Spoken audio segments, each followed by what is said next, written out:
Hello friends, welcome to my YouTube channel JDS GK classes. साथियों, आज मैं आपका बहुत बहुत स्वागत करता हूं। इसके साथ साथ आपको शुभकामनाएं भी हैं आपके इस हिंदू पर्व धनतेरस और दिवाली की। ठीक है, मैं सूरज यादव बहुत बहुत स्वागत करूंगा आपके अपने जेडीएस जीके क्लासेस के यूट्यूब चैनल पे। साथियों, देखिए, प्रकाश का पर्व हमारा आ चुका है जिसको हम दिवाली बोलते हैं। और इस दिवाली आप लोगों को हार्दिक बधाई के साथ साथ शुभकामनाओं के साथ साथ ये हम प्रार्थना भी करेंगे कि आपके पास जल्द ही जिस भी वैकेंसी की आप तैयारी कर रहे हैं उसमें आप सफल हों। ठीक है, तो चलिए साथियों, आज हम एसएससी जीडी का सेट नंबर 38 को कवर करेंगे और प्लेलिस्ट में सारी वीडियो मिलेंगी, आपको जाके देख सकते हैं। तो ये आपका मॉक टेस्ट आपका 38 वाला है और इसमें मिलेंगे आपके सभी क्वेश्चन। ठीक है, तो चलिए स्टार्ट करेंगे फर्स्ट क्वेश्चन से। आपका फर्स्ट क्वेश्चन है कि निम्नलिखित में से किस नाट्य शास्त्र का रचयिता माना जाता है, किसे? ठीक है, तो किसे नाट्य शास्त्र जो पुस्तक है इसका रचयिता माना जाता है साथियों? तो ये माना जाता है आपके भरत मुनि जी को। किसको माना जाता है?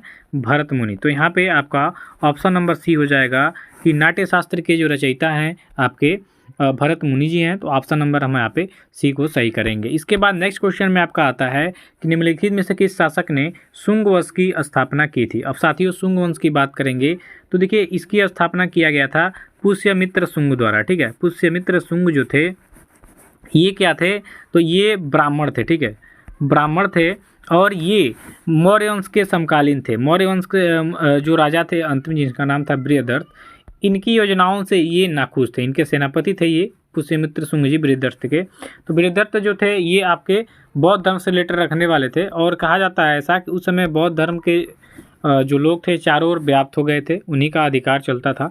तो इससे शुद्ध होकर ये जो ब्राह्मण थे जिनका नाम था पुष्यमित्र शुंग, इन्होंने बृहदर्थ की हत्या की और मगध के सिंहासन पे इन्होंने पुष्यमित्र शुंग वंश की स्थापना की। ठीक है, तो बी ऑप्शन इसका करेक्ट आंसर हो जाएगा। ठीक है, हालांकि ये भी कहा जाता है कि इन्होंने सारे बौद्ध मठों को तोड़वाया भी था बहुत सारे। ठीक है, लेकिन बनवाया भी था, यह भी याद रखिएगा। इसके बाद है कि भारतवर्ष में ब्रिटिश साम्राज्य का संस्थापक निम्न में से कौन था? तो भारत में ब्रिटिश साम्राज्य का संस्थापक देखेंगे तो इस विकल्प में जो आपका नाम आएगा रॉबर्ट क्लाइव का। तो जो ये रॉबर्ट क्लाइव जी हैं ये भारत में ब्रिटिश साम्राज्य के संस्थापक थे। तो यहाँ पे आपका ऑप्शन नंबर ए करेक्ट हो जाएगा कि भारतवर्ष में ब्रिटिश साम्राज्य के संस्थापक रॉबर्ट क्लाइव थे। इसके बाद नेक्स्ट क्वेश्चन की बारी है कि गांधी और लॉर्ड इरविन के बीच में जो समझौता हुआ था जिसका नाम दिया गया गांधी इरविन समझौता, ये इस पर कब हस्ताक्षर किए गए थे या कब ये समझौता हुआ था? तो 1931 यानी कि 1931 ईस्वी में आपका गांधी और इरविन समझौता हुआ था। ठीक है, तो डी ऑप्शन यहाँ पे आपका करेक्ट आंसर हो जाएगा। इसके बाद है खुदाई खिदमतगार के संस्थापक कौन थे? It is must important question है ये आपके एग्जाम के दृष्टि से। तो खुदाई खिदमतगार के जो संस्थापक थे साथियों ये थे आपके खान अब्दुल गफ्फार खान जी। ठीक है, तो यहाँ पे सी को सही करेंगे। इसके बाद आगे का क्वेश्चन है कि भारत की सबसे पश्चिमी बिंदु यहाँ पे कौन सी हो जाएगी? तो ये आपका उत्तर हो जाएगा, ये आपका दक्षिण हो जाएगा, ये आपका पूरब हो जाएगा और ये आपका पश्चिम हो जाएगा। यहाँ पे पूछ रहा है कि सबसे पश्चिमी बिंदु का नाम बताना है आपको। तो सबसे पश्चिमी बिंदु जो है ये गुहार मोत है। कौन है? गुहार मोत। और सबसे पूर्वी क्या है आपका? कीबीथू है। क्या है? कीबीथू। ठीक, याद रखिएगा। इंदिरा काल और इंदिरा पॉइंट। तो इंदिरा पॉइंट आपका ये हो जाएगा सबसे दक्षिणी पॉइंट केंद्र और सबसे उत्तरी हो जाएगा आपका इंदिरा कॉल। ठीक है, इंदिरा कॉल आपका सबसे उत्तरी बिंदु हो जाएगा। ठीक है, तो यहाँ पे आपका जो क्वेश्चन था इसका आंसर हो जाएगा गुहार मोत, ऑप्शन नंबर बी। इसके बाद है आपका रेडक्लिफ रेखा किन दो देशों के बीच में स्थित है? तो रेडक्लिफ रेखा की बात करेंगे तो भारत और पाकिस्तान के बीच में। देखिए, रेड मतलब खतरा, रेडक्लिफ समझते ही हैं, रेड जो रंग होता है ये होता है खतरा का। तो हमें सबसे ज़्यादा खतरा किससे है? पाकिस्तान से। तो इसीलिए रेडक्लिफ जो रेखा है भारत और पाकिस्तान के बीच में है। सर रेडक्लिफ के द्वारा इस सीमा का निर्धारण भी किया गया था, आप ये भी याद रखिएगा। तो भारत पाकिस्तान के बीच में ये रेखा है। ठीक है, नेक्स्ट है 1984 में भारतीय सेना द्वारा मेघदूत ऑपरेशन चलाया गया था और ये कहाँ पे चलाया गया था? तो साथियों ये चलाया गया था आपके सियाचिन में। ठीक है, तो बी ऑप्शन को यहाँ पे आप सही करेंगे कि 1984 में भारतीय सेना द्वारा मेघदूत ऑपरेशन चलाया गया था सियाचिन में। इसके बाद कह रहा है आपका कि पृथ्वी का सबसे निकटतम तारा आपको बताना है। तो पृथ्वी का सबसे निकटतम तारा हो जाएगा आपका सूर्य। ठीक है, यहाँ पे जो सन होगा ये आपका पृथ्वी के सबसे निकट का तारा है, तो यहाँ पे सी ऑप्शन हो जाएगा। इसके बाद है अपनी अक्ष पर सबसे तेज गति से परिभ्रमण करने वाला ग्रह कौन है? तो अपनी अक्ष पर सबसे तेज गति से परिभ्रमण करने वाला जो ग्रह होगा ये आपका बृहस्पति हो जाएगा। डी ऑप्शन सही हो जाएगा यहाँ पे आपका। नेक्स्ट है, भारतीय संविधान को बनाने में कितना समय लगा? तो भारतीय संविधान बनके तैयार हुआ था 2 वर्ष 11 माह और 18 दिन में। तो यहाँ पे आपका सी ऑप्शन करेक्ट हो जाएगा। ठीक है, चलिए इस तरह से नेक्स्ट क्वेश्चन है आपका कि भारतीय संविधान के अनुच्छेद 280 का संबंध हो जाएगा। तो भारतीय संविधान के अनुच्छेद 280 का यहाँ पे अगर जो आप संबंध देखेंगे तो ये कितने का हो जाएगा? तो ये किसका हो जाएगा? तो ये वित्त आयोग का हो जाएगा। ठीक है, ऑप्शन डी हो जाएगा इसका। राष्ट्रपति की क्षमादान की शक्ति किस अनुच्छेद से प्राप्त होती है?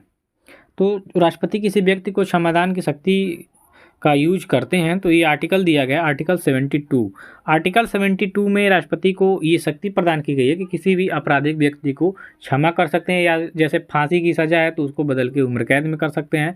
ये उनके पास अधिकार होता है और ये अधिकार आपको संविधान के अनुच्छेद 72 के अंतर्गत मिलता है। ठीक है, इसको याद रखिएगा। इसके बाद है, सिक्किम भारतीय संघ का पूर्ण राज्य कब से बन गया था? तो सिक्किम की बात करेंगे तो भारतीय राज्य का अंग बना था 1975 में, यानी कि 1975 में ये पूर्ण रूप से भारत का राज्य बन गया था। ठीक है, आगे का क्वेश्चन आपसे कह रहा है कि भारतीय संविधान में मौलिक अधिकारों के विचार का संदर्भ किस देश से लिया गया है? साथियों ये क्वेश्चन काफ़ी टफ होंगे आपके एग्जाम में जब आ जाएंगे तो। ठीक है, तो भारतीय संविधान में मौलिक अधिकारों के विचार का संदर्भ किस देश से लिया गया है? तो ये लिया गया आपके आयरलैंड के संविधान से। ठीक है, तो यहाँ पे ए ऑप्शन हो जाएगा आपका। अगला है, हाइड्रोजन बम किस अभिक्रिया पर आधारित होता है? तो हाइड्रोजन बम की अगर जो हम यहाँ पे बात करते हैं तो ये नाभिकीय संलयन से संबंधित है। ठीक है, तो यहाँ पे आपका डी ऑप्शन करेक्ट हो जाएगा कि हाइड्रोजन बम आपके नाभिकीय संलयन अभिक्रिया पर आधारित होता है। ठीक है, चलिए ये काफ़ी इंपॉर्टेंट क्वेश्चन आज चल रहा है। आज आप लोग क्लास मिस करेंगे तो आपको दिक्कत होगा। ठीक है, प्रथम हाइड्रोजन बम आपका कब बनाया गया था? प्रथम हाइड्रोजन बम की अगर जो हम यहाँ पे चर्चा करेंगे तो ये 1952 में, यानी कि 1952 में आपका प्रथम हाइड्रोजन बम बनाया गया था। ठीक, चलिए ये सभी याद रखिएगा। अगला है, गर्भ निरोधक गोलियों का आविष्कार किसने किया था? ये भी आपके लिए मोस्ट इंपॉर्टेंट क्वेश्चन है। तो गर्भ निरोधक गोलियां जो होती हैं इसका आविष्कार किया था पिनकस ने। ठीक है, ये वैज्ञानिक का नाम है। यहाँ पे आपका बी हो जाएगा सही ऑप्शन। कोबाल्ट किस में पाया जाता है? तो साथियों कोबाल्ट की बात करेंगे तो ये विटामिन B12 में पाया जाता है। ठीक है, यानी कि विटामिन जो बी है B12, विटामिन बी कॉम्प्लेक्स में कई सारे विटामिन आते हैं तो B12 में कोबाल्ट पाया जाता है। ये ऑप्शन इसका करेक्ट हो जाएगा।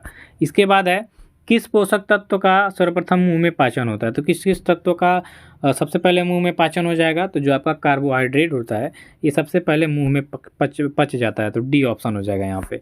इसके बाद है, तमाशा लोक नृत्य का संबंध आपके किस राज्य से हो जाएगा? तमाशा हो जाएगा आपके महाराष्ट्र राज्य से, यानी कि ए ऑप्शन इसका करेक्ट हो जाएगा। ठीक है, देखिए लोक नृत्य से भी क्वेश्चन आएंगे आपके एग्जाम में, इतना याद रखिएगा। चैलम लोक नृत्य का संबंध आपके किस राज्य से है?